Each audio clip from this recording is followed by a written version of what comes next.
Hello my dear student. तो कैसे हो आप सभी लोग और कैसी चल रही है आप लोगों की बोर्ड एग्जाम की तैयारी। जितने भी स्टूडेंट भैया क्लास 12th में हैं 2026 बोर्ड में केमिस्ट्री का पेपर देने वाले हैं और केमिस्ट्री आपको हार्ड लग रहा है ना, तो आज का ये वीडियो लास्ट तक देखना। केमिस्ट्री का पेपर सबसे आसान बना देंगे, बिल्कुल हलवा।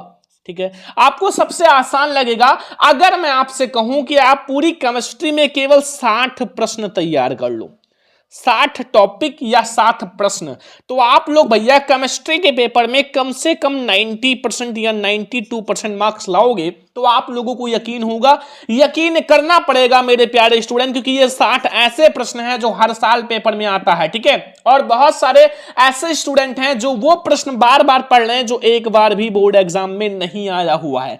तो आज ही देख लो आपको कौन कौन से क्वेश्चन तैयार करना है बोर्ड एग्जाम 2026 के पेपर के लिए। तो जितने भी स्टूडेंट क्लास 12th में हैं, केमिस्ट्री का पेपर देने वाले हैं 2026 बोर्ड में, तो आप लोग भैया पूरी किताब में केवल और केवल 60 महत्वपूर्ण टॉपिक पढ़ लो। 60 महत्वपूर्ण टॉपिक अगर आपने पढ़ लिया तो ये जो टॉपिक है बोर्ड पेपर में भैया 100% यही टॉपिक आएगा। आपका जो केमिस्ट्री का पेपर है पूरा इसी 60 टॉपिक से बनेगा। तो आप लोग भैया पूरा आप लोग ये जो पेपर है मतलब पूरा धुआं धुआं उड़ा दोगे। ठीक है, तो ये 60 टॉपिक आप पढ़ लो और इस वीडियो को सभी स्टूडेंट लाइक करो भैया। लाइक का टारगेट है 2000 लाइक का, बहुत ज्यादा मेहनत करते हैं आप लोगों के लिए, तो सभी स्टूडेंट लाइक कर देना, शेयर कर देना। ठीक है, बस इतना आपको पढ़ लेना है। मैंने बहुत ज्यादा मेहनत किया है, बहुत सारे बुक, बहुत सारे क्वेश्चन बैंक, बहुत सारे प्रीवियस पेपर, 10 साल पहले का पेपर उठाकर देखा है, तो मैंने 60 ऐसे टॉपिक ढूंढा है, पूरा निचोड़ किया है कि ये बच्चे पढ़ लें तो बहुत अच्छा नंबर आएगा। पूरे बुक का निचोड़ मैंने निकाला है, पूरा बुक मैंने देखा है, फिर मैं आप लोगों के लिए 60 टॉपिक लाया हूं। और इससे बाहर आपके बोर्ड एग्जाम में कुछ भी नहीं आएगा, मतलब इससे बाहर पेपर आएगा ही नहीं अगर आपने पूरा तैयार कर लिया। और वो टॉपिक बताएंगे जो हर साल बोर्ड में पूछे जाने वाले टॉपिक हैं। तो हम लोग स्टार्ट करते हैं, आखिर वो 60 हमारे टॉपिक्स कौन कौन से हैं। लेकिन इससे पहले आपसे रिक्वेस्ट है भैया, लाइक शेयर एंड कमेंट कर देना और वीडियो को लाइक जरूर करना और अपने सभी फ्रेंड्स के साथ शेयर कर देना। ठीक है, चैनल पे सब्सक्राइब भी कर लेना। तो 60 महत्वपूर्ण टॉपिक जहां से आपका पूरा पेपर 70 में 70 नंबर का बनने वाला है केमिस्ट्री का, नोट कर लेना। और सभी स्टूडेंट से रिक्वेस्ट है कि कॉपी पेन लेकर बैठना, कॉपी पेन लेकर बैठना और नोट कर लेना। और कम से कम डेली 2-3 टॉपिक पढ़ना, 3 टॉपिक डेली आप तैयार करना, 3 टॉपिक। ठीक है, और अभी मैं आपको पीडीएफ दे दूंगा भैया सॉल्यूशन का, बस टेंशन मत लो। तो देखो सबसे पहले अगर हम बात करें, पीडीएफ जरूर डाउनलोड कर लेना, वहीं से पढ़ाई करना। पहला टॉपिक तो वो है, पहला टॉपिक हमारा कौन सा है मेरे प्यारे स्टूडेंट, तो वो है विलयन। आखिर विलयन का होता तथा विलयन के प्रकार, पहले ही चैप्टर से है भैया सॉल्यूशन, यानी कि विलयन चैप्टर से है। और वेरी इंपॉर्टेंट टॉपिक है भैया, विलयन के बारे में समझना जरूरी है। आखिर विलयन क्या होता है और विलयन के प्रकार क्या होते हैं, ये आपके लिए बहुत इंपॉर्टेंट टॉपिक है। दूसरा आपको पढ़ना है मोलरता, मोललता की परिभाषा तथा सूत्र। देखो आपको परिभाषा भी पढ़ना है, सूत्र भी पढ़ना है, क्योंकि यहां से न्यूमेरिकल मैंने देखा है भैया काफी सारे आते हैं, मतलब मोलरता और मोललता से। और परिभाषा भी पढ़ना, सूत्र भी पढ़ना, सारा कुछ पढ़ना। फिर आता है हेनरी का नियम, ये तो बहुत ज्यादा इंपॉर्टेंट भैया नियम है, आप लोगों ने देखा होगा, मतलब रिकॉर्ड तोड़ चुका है बोर्ड एग्जाम में आने का, जो हेनरी का नियम है। हेनरी का नियम बहुत ज्यादा इंपॉर्टेंट है, तो आपसे रिक्वेस्ट है जरूर से ही पढ़ लेना। अगला चौथा नंबर टॉपिक मोल प्रभाज व मोल अंश। अगर मोल प्रभाज और मोल अंश की बात करें तो ये भी बहुत ज्यादा इंपॉर्टेंट टॉपिक है। मैंने केवल 60 टॉपिक लाया है, वो आपके पूरे बुक में से है, पूरा आपका बुक है, पूरा निचोड़ है, उससे आपका इससे बाहर कुछ नहीं आएगा। फिर अगला टॉपिक है राउल्ट का नियम। अब राउल्ट का नियम सभी को पता है भैया, बहुत ज्यादा इंपॉर्टेंट है। जितना ज्यादा आपका है राउल्ट का नियम इंपॉर्टेंट है, उतना ही ज्यादा हेनरी का नियम जो मैंने बताया वो भी इंपॉर्टेंट है, कोलराउस का नियम, ये सब बहुत इंपॉर्टेंट है। ठीक है, सारा नियम मैं आप लोगों को एक ही क्लास में पढ़ा दूंगा, एक क्लास में जितने भी नियम है वो सारा मैं आप लोगों को पढ़ा दूंगा। बस आप लोग चैनल को सब्सक्राइब करके जुड़े रहो, लास्ट टाइम में मैं आपको टॉपर बना दूंगा। ठीक है, बस आप लोग बहुत अच्छे से तैयारी करो। विशिष्ट चालकता बहुत इंपॉर्टेंट टॉपिक है मेरे प्यारे स्टूडेंट, विशिष्ट चालकता, मोलर चालकता भी बहुत ज्यादा इंपॉर्टेंट है, मतलब विशिष्ट चालकता और मोलर चालकता ये दोनों बहुत ज्यादा इंपॉर्टेंट टॉपिक हैं, तो आप लोग भैया तैयार रहना। कोलराउस का नियम ये तो बहुत ज्यादा इंपॉर्टेंट है, सभी को पता है। इनके अनुप्रयोग देखो, अनुप्रयोग भी तैयार कर लेना सारा का, जैसे कोलराउस का नियम तैयार कर लिया तो इसका अनुप्रयोग, राउल्ट का नियम तैयार किया तो इनका अनुप्रयोग। ठीक है, अनुप्रयोग भी आ जाता है। ठीक है, 8 नंबर टॉपिक तक समझ में आ गया। 9 नंबर टॉपिक आ जाओ। देखो 9 नंबर टॉपिक अगर हम बात करें तो फैराडे के विद्युत अपघटन का नियम, जो फैराडे का विद्युत अपघटन का नियम है वो भी बहुत ही स्पेशल टॉपिक है, मतलब बहुत बार आया हुआ है, वेरी इंपॉर्टेंट है। इलेक्ट्रोड विभव, इलेक्ट्रोड के बारे में, इलेक्ट्रोड विभव के बारे में वो बहुत इंपॉर्टेंट है। फिर आता है सेल का विद्युत वाहक बल। ये सारे वायरल प्रश्न हैं भैया, वायरल प्रश्न। अगर आपको केमिस्ट्री के पेपर में बहुत अच्छा नंबर लाना है तो इतना तो पढ़ना ही पड़ेगा, ठीक है। जितना मैं आज बता रहा हूं पूरा बहुत ज्यादा स्पेशल है, ठीक है। एंड वेग नियम या दर व्यंजक, ये भी बहुत ज्यादा इंपॉर्टेंट है। वेग नियम या फिर आपका दर व्यंजक बहुत ही ज्यादा इंपॉर्टेंट टॉपिक है। अब अगला टॉपिक अगर हम बात करें तो अभिक्रिया की कोटि ज्ञात करने की विधि। देखो अभिक्रिया की कोटि ज्ञात करने की विधि, और सभी को पता है प्रथम कोटि की अभिक्रिया, द्वितीय कोटि की, तृतीय कोटि की, शून्य कोटि की, ये सब बहुत इंपॉर्टेंट है, मतलब हर साल आता है। अभी आगे है देखो अर्धायुकाल, बहुत इंपॉर्टेंट टॉपिक है। अर्धायुकाल ज्ञात करना पड़ता है न्यूमेरिकल में भी, और डेरिवेशन और आपका जो छोटा सा क्वेश्चन भी बन जाता है। देखो शून्य कोटि की अभिक्रिया, शून्य कोटि की अभिक्रिया भैया केमिस्ट्री का एक स्पेशल टॉपिक है। शून्य कोटि की अभिक्रिया, तीन अभिक्रिया है, एक शून्य कोटि की अभिक्रिया, एक प्रथम कोटि की अभिक्रिया, एक द्वितीय कोटि की अभिक्रिया। ये तीन तो आप तैयार ही कर लो, कम से कम 7 नंबर का क्वेश्चन बनेगा, 7 नंबर का इन तीन में से बनेगा, ये मैं गारंटी लेता हूं। 4 नंबर और 3 नंबर का 2 क्वेश्चन बनेगा। एक तो आप लोग तैयार कर लो शून्य कोटि की अभिक्रिया, प्रथम कोटि की, द्वितीय कोटि की, और तीनों बहुत आसान है। मैं आपको बताऊंगा ना, पढ़ा दूंगा ट्रिक के साथ, टेंशन काहे ले रहे हो। ट्रिक के साथ ऐसा पढ़ा देंगे ना कि आप लोग जिंदगी भर याद रखोगे, भूल नहीं पाओगे। ऐसा मैं आपको पढ़ाऊंगा, सब मैं आप लोगों को पढ़ाने वाला हूं। मतलब मैं आपको इसमें जो जो टॉपिक है, मैं 10-10 टॉपिक करके, 10-10 टॉपिक करके डेली टू डेली मैं आपको पढ़ाऊंगा, ठीक है। और आपका पूरा जो है ऐसे हर सब्जेक्ट को पढ़ा दूंगा, और फिर आपको जो केमिस्ट्री है, फिजिक्स है, हर एक सब्जेक्ट आपको आसान लगने लगेगा, ठीक है। तो आप लोग बस पढ़ाई करने के लिए अच्छे से तैयार हो जाओ, ठीक है, कमर बंध के तैयार हो जाओ। और अभिक्रिया की आणविकता, अभिक्रिया की जो आणविकता है ये भी बहुत ही ज्यादा इंपॉर्टेंट टॉपिक है केमिस्ट्री का। अभिक्रिया की आणविकता भी बहुत इंपॉर्टेंट टॉपिक है, तो आप लोग इसको भी जल्दी से तैयार कर लो अगर बोर्ड एग्जाम में बहुत अच्छा नंबर लाना है तो। फिर आता है डी ब्लॉक के लिए संक्रमण तत्व। आप लोगों ने देखा होगा ये संक्रमण तत्व जो होता है ये कितनी बार आया हुआ है। आप अगर केमिस्ट्री का कुछ भी उठा लो, क्वेश्चन बैंक उठा लो, बुक उठा लो, बोर्ड का पेपर उठा लो, तो ये भैया हर साल लगभग आया है, हर साल लगभग आया हुआ है, ठीक है। तो आपको संक्रमण तत्व के बारे में पढ़ना ही है, कौन कौन सा संक्रमण तत्व है ये भी जानना है, ठीक है। तभी आप लोग पूरा बोर्ड एग्जाम में धुआं उड़ा पाओगे। अगला है लेंथेनाइड तथा एक्टेनाइड। लेंथेनाइड एक्टेनाइड के बारे में भी बहुत ज्यादा इंपॉर्टेंट है, बहुत बार आया हुआ है, ठीक है। तो ये भी आप लोग जल्दी से तैयार कर लो, ठीक है। पूरा पेपर यहीं से बनेगा, अगर आप पेपर की बात करो तो बिल्कुल पेपर लीक है यहीं से, ठीक है। अगला आ जाओ भैया उपसह संयोजन यौगिक। जो उपसह संयोजन यौगिक होता है उसके बारे में पढ़ना है, साथ में उपसह संयोजन यौगिकों का नामकरण, ठीक है। उपसह संयोजन यौगिकों का जो IUPAC नामकरण है, IUPAC नामकरण है, वो आपको पढ़ना पड़ेगा, ठीक है। और इसका बहुत बेहतरीन ट्रिक है हमारे पास, बहुत बेहतरीन ट्रिक। आप 2 मिनट में किसी भी उपसह संयोजन यौगिक को IUPAC नाम लिख दोगे 2 मिनट में। आप कहोगे सर वो ट्रिक आप बताओ ना, तो वो ट्रिक मैं आपको बताऊंगा। बस अब आप लोग बस जुड़े रहो सब्सक्राइब करके, मैं आपको हर एक ट्रिक बताऊंगा, ठीक है। क्योंकि वो ट्रिक कम से कम 4 नंबर का तो भैया IUPAC नाम आएगा ही, 4 नंबर, कम से कम 4 नंबर, तो वो मैं आप लोगों को पढ़ा दूंगा और 4 नंबर आपका पक्का हो जाएगा। 23 नंबर है लीगेंड के बारे में भैया, लीगेंड जो होता है उसके बारे में आप बहुत अच्छे से बताओ, लीगेंड के बारे में।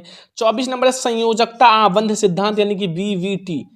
जो संयोजकता आबंध सिद्धांत होता है जिसे हम शॉर्ट में कहते हैं VVT, अगर बोर्ड एग्जाम में ऐसे आ जाए VVT क्या है 2 नंबर में तो लिख दोगे ना। इसीलिए मैं आपसे कहता हूं कि क्वेश्चन कई प्रकार से आता है। संयोजकता आबंध सिद्धांत को हम लोग VVT भी कहते हैं, ठीक है।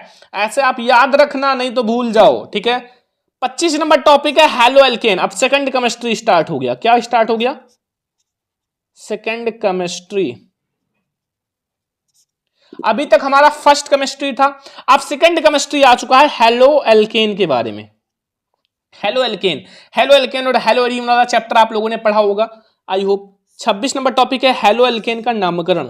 हैलो एल्केन के बारे में पहले पढ़ना है, फिर इसका नामकरण मतलब IUPAC नामकरण करना है, ठीक है। ये आपको मतलब बहुत अच्छे से पढ़ाएंगे, टेंशन मत लो। अभी आप पहले समझ लो कि हमें वो 60 टॉपिक जो है कौन कौन से पढ़ने हैं ताकि हम बहुत अच्छा नंबर ले आए, ठीक है। अगला है क्लोरोवेंजीन के बारे में। भैया क्लोरोवेंजीन के बारे में, जो क्लोरोवेंजीन होता है उसके बारे में 27 टॉपिक आप लोगों को समझ में आ गया, 27 टॉपिक तक समझ में आ गया, कोई दिक्कत कोई कंफ्यूजन नहीं होगा। आप लोग भैया शेयर करते रहो, सभी स्टूडेंट वीडियो को शेयर करते रहो, लाइक करते रहो, 2000 लाइक तक जल्दी से पहुंचाओ, ठीक है। अब हमारा 28 नंबर टॉपिक आता है मेरे प्यारे स्टूडेंट, यहां ये क्लोरोफॉर्म बहुत इंपॉर्टेंट है भैया, क्लोरोफॉर्म के बारे में बताना है, क्लोरोफॉर्म, ठीक है, बहुत इंपॉर्टेंट है भैया, 5 नंबर में आता है आपके बोर्ड एग्जाम में क्लोरोफॉर्म। अब एल्कोहल, एल्कोहल के बारे में बताओ, जो एल्कोहल होता है, एल्कोहल या एल्कोहल, ठीक है, एल्कोहल होता है, ठीक है, एल्कोहल, ठीक है। अगला है एल्कोहल का नामकरण, जो एल्कोहल होता है उसका नामकरण करना है। जैसे अब एल्कोहल, फिनॉल एवं ईथर चैप्टर है ये, एल्कोहल, फिनॉल तथा ईथर। तो अब एल्कोहल का भी आपको जानना पड़ेगा, फिनॉल का भी, ईथर, तीनों के बारे में समझना ही पड़ेगा। जैसे एल्कोहल का आपको पहले एल्कोहल के बारे में, फिर एल्कोहल का नामकरण, फिर एल्कोहल का वर्गीकरण, एक ही से 3 टॉपिक बनना है। तो अगर आप थोड़ा एल्कोहल के बारे में जानते हो ना तो भी आप लिख दोगे। आप एल्कोहल के बारे में थोड़ा पढ़ लो और मान लो क्वेश्चन का आंसर नहीं आता तो बिना पढ़े भी आप लिख सकते हो, क्योंकि आपको पता है एल्कोहल के बारे में थोड़ा मोड़ा। फिर हमारा आता है भैया जो प्राथमिक, द्वितीयक तथा तृतीयक एल्कोहल में विभेद, जो हमारा, ऐसे आप कॉलम बनाओ, ठीक है, और यहां प्राथमिक एल्कोहल के बारे में बताओ, द्वितीयक एल्कोहल के बारे में, तृतीयक एल्कोहल, ठीक है। तो आपको तीनों एल्कोहल के बारे में, एक प्राथमिक, एक द्वितीयक, एक तृतीयक, तीनों एल्कोहल के बारे में बताओगे तभी आपको नंबर मिलेगा। बहुत अच्छे से आप अंतर, कम से कम 4 अंतर, 1 2 3 4, 1 2 3 4, 1 2 3 4, ठीक है। अगला है एथिल अल्कोहल का भैया, एथेनॉल, जो एथिल अल्कोहल है तथा एथेनॉल के बारे में आप बताओ। अब आता है फिनॉल, क्योंकि आपका अल्कोहल आपका, अब इसके बाद फिनॉल आता है, वेरी इंपॉर्टेंट है भैया फिनॉल। फिनॉल के बारे में थोड़ा जानो। फिर फिनॉल का निर्माण कैसे हुआ, मतलब कैसे बनाया जाता है फिनॉल, इसके बारे में, जो प्रयोगशाला वगैरह है उसके बारे में, मतलब प्रयोगशाला वगैरह यहीं से तो बनता है, ठीक है। फिर आता है फिनॉल के निर्माण की विधियां, कैसे फिनॉल का निर्माण होता है, फिनॉल को हम कैसे बनाएंगे, कैसे निर्माण होगा, कैसे बनाया जाता है, ठीक है। तो फिनॉल का भी आपको तैयार करना है, ठीक है। अब आता है ईथर, देखो ईथर, ठीक है, ये आप लोग ईथर कर लेना सारा, ठीक है। देखो ईथर जो है, ईथर तथा ईथरों का वर्गीकरण, ठीक है, ईथर तथा ईथरों का वर्गीकरण। 38 नंबर टॉपिक है ईथरों का नामकरण, जो ईथर होता है उनका नामकरण कैसे किया जाता है। पहले आप ईथर के बारे में समझो, ईथर होता क्या है, फिर ईथर का वर्गीकरण समझो, फिर ईथर का नामकरण, ठीक है। 3 चीज देखो, कोई भी चाहे अल्कोहल हो तो अल्कोहल क्या है, अल्कोहल का वर्गीकरण, अल्कोहल का नामकरण। ईथर क्या है, ईथर का, अल्कोहल का, वैसे ईथर का, ऐसा आपको सबका, ठीक है। अब ईथर का निर्माण की विधियां, ईथर का निर्माण कैसे किया जाता है, कैसे बनाया जाता है, वो भी आपको बताना है। अब जैसे अगला है डाई एथिल ईथर बनाने की विधि, जो डाई एथिल ईथर है उसको कैसे बनाया जाता है। पहले ईथर के बारे में समझो, फिर डाई एथिल ईथर, ठीक है, उसके बारे में आपको समझना पड़ेगा। ये 40 नंबर इंपॉर्टेंट टॉपिक है।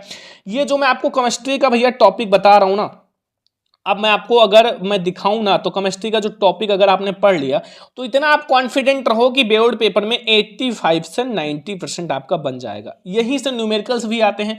थोड़ा प्रैक्टिस करते रहना, डेली कम से कम टॉपिक्स रिपीट करो, प्रैक्टिस करो, ठीक है, तब आप अच्छे नंबर लाओगे। मतलब प्रैक्टिस का मतलब है डेली आप टॉपिक प्रैक्टिस करते रहो, ये ना कि बोर्ड एग्जाम में जाओ बस भूल जाओ, ठीक है। अब देखो एल्डिहाइड के बारे में आप समझो, एल्डिहाइड, ठीक है, एल्डिहाइड के बारे में। फिर 42 नंबर टॉपिक एल्डिहाइड तथा कीटोन का नामकरण, कैसे नामकरण करते हैं। 2 चीज है इसमें, 2 चीज है। अगर हम बात करें, एक तो एल्डिहाइड है, एक कीटोन है, तो दोनों चीजों के नामकरण के बारे में समझाना है, ठीक है। मान लो नहीं आता तो आप जो जानो, मतलब जो जानो वो लिख दो। जैसे मान लो आपको एल्डिहाइड का नहीं आता, बोर्ड एग्जाम में आ गया, आपको ईथर का आता है, तो जहां जहां ईथर है वहां वहां एल्डिहाइड लिख के वही वाला छाप दो। मैं कहता हूं नंबर 1 भी नहीं कटेगा। एग्जामिनर क्या करता है, कैसे चेक करता है, अगर मैं आपको बताऊं तो आप लोग जानते नहीं हो। देखो एग्जामिनर कैसे चेक करता है, एग्जामिनर जो होता है उसमें होता है एस्टम मार्किंग, ठीक है। एस्टम मार्किंग का मतलब क्या होता है कि पहले भैया जो ऑब्जेक्टिव वगैरह उसको ध्यान से चेक करेगा, फिर जो होता है वो आंसर मिलाते जाता है। ध्यान से समझो, आंसर न्यूमेरिकल वगैरह में आंसर मिला देगा। और 3rd नंबर, अगर आपका प्रयोगशाला वगैरह है तो उसमें देख लेगा कि जो चीज बनाना था, मान लो आपको क्लोरोफॉर्म बनाना था तो वो चीज बन गया, बस इतना चीज ध्यान रखो। बाद में देखो एग्जामिनर जो होता है शुरुआत के 4 से 5 पेज जो होता है बहुत ध्यान से चेक करता है, ठीक है। फिर क्या करता है, जल्दी जल्दी चेक करते जाता है। तो इसीलिए आप शुरुआत के जो 3 से 4 पेज हैं, 5 पेज, उसको बहुत अच्छे से लिखो, फिर आप तेजी से, या फिर नहीं आता उसमें आप भर दो, जो नहीं आता उसमें। कार्बोक्सिलिक अम्ल के बारे में बहुत इंपॉर्टेंट टॉपिक है भैया, कार्बोक्सिलिक अम्ल, ठीक है, बहुत इंपॉर्टेंट है, तो आपको ये भी तैयार कर लेना है। कार्बोक्सिलिक अम्ल का वर्गीकरण कैसे करते हैं, कार्बोक्सिलिक अम्ल का नामकरण, देखो वर्गीकरण नामकरण सबको पढ़ना होगा, ठीक है। तो ये आपके तीनों भैया कार्बोक्सिलिक अम्ल के बारे में है। अब आता है 46 नंबर टॉपिक, स्मिट अभिक्रिया, भैया आता है टिप्पणी कीजिए स्मिट अभिक्रिया पर, ठीक है। अगला आ जाओ स्मिट अभिक्रिया के बाद, ये 47 नंबर टॉपिक है नाइट्रो यौगिक, जो नाइट्रो यौगिक होता है, नाइट्रो यौगिक के बारे में बताओ। इसमें अभिक्रिया समझ में आ गया। लास्ट में आपके छोटे छोटे टॉपिक हैं जो कि 4 नंबर, 1 नंबर, 2 नंबर में आते हैं, ठीक है। तो अब आपको नाइट्रो यौगिक के बारे में समझना है, बहुत इंपॉर्टेंट है केमिस्ट्री का। फिर आता है फार्मिक अम्ल। आप कहोगे सर फार्मिक अम्ल के बारे में हम कैसे समझेंगे, देखो मैं आपको बता दूं कि केमिस्ट्री जो है, केमिस्ट्री में जो होता है, देखो ध्यान से समझो, केमिस्ट्री में 3 से 4 पॉइंट होता है। अगर आपको केमिस्ट्री में पढ़ना क्या है, देखो बस केवल अगर आप 95% लाना चाहते हो, सबसे पहले आप ये समझो कि हमारे केमिस्ट्री के वो 5 से 6 चैप्टर जो टॉप हैं, मतलब जो बहुत ज़्यादा इंपॉर्टेंट है, पहले वो बना लो, मतलब जो 5 से 6 चैप्टर बहुत इंपॉर्टेंट है। फिर उसमें सबसे मतलब सबसे ज़्यादा इंपॉर्टेंट पहले जो होता है वो परिभाषा, जो कि आपका पूरा परिभाषा वगैरह, जैसे मोललता, ठीक है, एंड हेनरी का नियम, जो नियम वगैरह होते हैं परिभाषा में आ जाता है। दूसरा जो आप लोगों का होता है, इसमें सबसे ज़्यादा इंपॉर्टेंट है जैसे प्रयोगशाला वाला, ठीक है, प्रयोगशाला बनाने की विधि, जो प्रयोगशाला है। तीसरा जो अभिक्रिया है, क्या होता है जब, कैसे प्राप्त करोगे, ठीक है, ये। और चौथा न्यूमेरिकल, जो न्यूमेरिकल हैं, छोटे मोटे आते हैं न्यूमेरिकल, बस इसी 4 चीज़ों से बन के आपका केमिस्ट्री का 70 में 70 नंबर का पेपर बनता है, इसी 4 चीज़ों से। तो आप पहले टॉप 5 6 चैप्टर, जो 5 से 6 चैप्टर ज़्यादा इंपॉर्टेंट है उसको चूज कर लो, फिर उसी में से ये सारा निकालो, ठीक है। कोई चैप्टर में, मतलब शुरुआत के 4 ही चैप्टर में न्यूमेरिकल्स आते हैं, बस उसके बाद न्यूमेरिकल नहीं आता। 49 नंबर टॉपिक है नाइट्रोबेंजीन, ठीक है। फिर आपका 50 नंबर टॉपिक है एथिल एमीन बनाने की विधि, भैया जो एथिल एमीन होता है, एथिल एमीन जो होता है उसको कैसे बनाया जाता है उसके बारे में बताओ। फिर एमिनो अम्ल के बारे में बताओ, बहुत इंपॉर्टेंट है भैया, एमिनो अम्ल के बारे में, क्या होता है एमिनो अम्ल, कैसे बनाया जाता है, ठीक है। एंड फिर आता है कार्बोहाइड्रेट। जब आप भैया जो चावल खाते हो, चावल उसमें कार्बोहाइड्रेट होता है, अब जब खा लेते हो ना, ऐसा पेटवा ऐसे बाहर निकल आता है, क्यों, क्योंकि उसमें कार्बोहाइड्रेट होता है। इसलिए चावल बहुत ज़्यादा ना खाओ, बहुत ज़्यादा कम भी ना खाओ कि सूखी भिंडी की तरह रहो, मतलब तक खाओ, ठीक है। अगला डाइसेकेराइड बहुत इंपॉर्टेंट है, पॉलीसेकेराइड, ये भी दोनों तैयार कर लेना, डाई और पाली 100% तैयार ही कर लेना, ठीक है।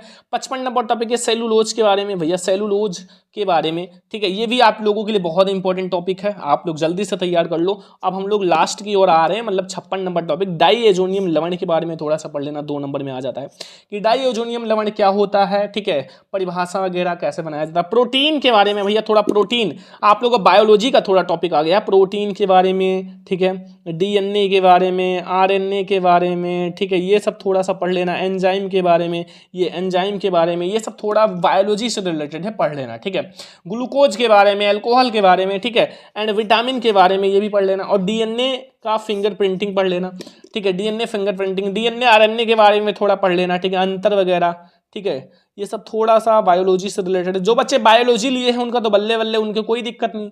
जो बच्चे बायोलॉजी नहीं लिए हैं, मैथ लिए हैं, उनको थोड़ा सा हार्ड लगेगा, लेकिन कोई दिक्कत नहीं, यही 3 से 4 टॉपिक हैं बायोलॉजी से रिलेटेड बस, और तो सारा केमिस्ट्री ही है ना। तो ये है। अब जैसे अगर बच्चे बायोलॉजी लिए हैं उनके लिए आसान, ऐसा भैया फिजिक्स में मैथ वाले के लिए आसान होता है, उसमें फार्मूला वगैरह और डेरिवेशन वगैरह में, न्यूमेरिकल वगैरह में मैथ काम आता है, ठीक है। तो भाई हर जगह से बच्चों को फ़ायदा तो मिलना चाहिए ना, तो बायोलॉजी वालों के लिए भी यहाँ फ़ायदा है। तो ये है आज का हमारा इंपॉर्टेंट क्लास। अगर हम देखें तो ये पूरा केमिस्ट्री का, पूरे केमिस्ट्री में अगर हम देखें तो ये 60 ऐसे टॉपिक हैं, मतलब ज़्यादा नहीं लिए हैं, फर्स्ट और सेकेंड केमिस्ट्री दोनों में से 60 ही टॉपिक लिया हूँ। अगर आपने पढ़ लिया 90% तो आई होप आ ही जाएगा, ठीक है, इससे कम नहीं आएगा अगर आपने पढ़ लिया तो बहुत अच्छे से, ठीक है।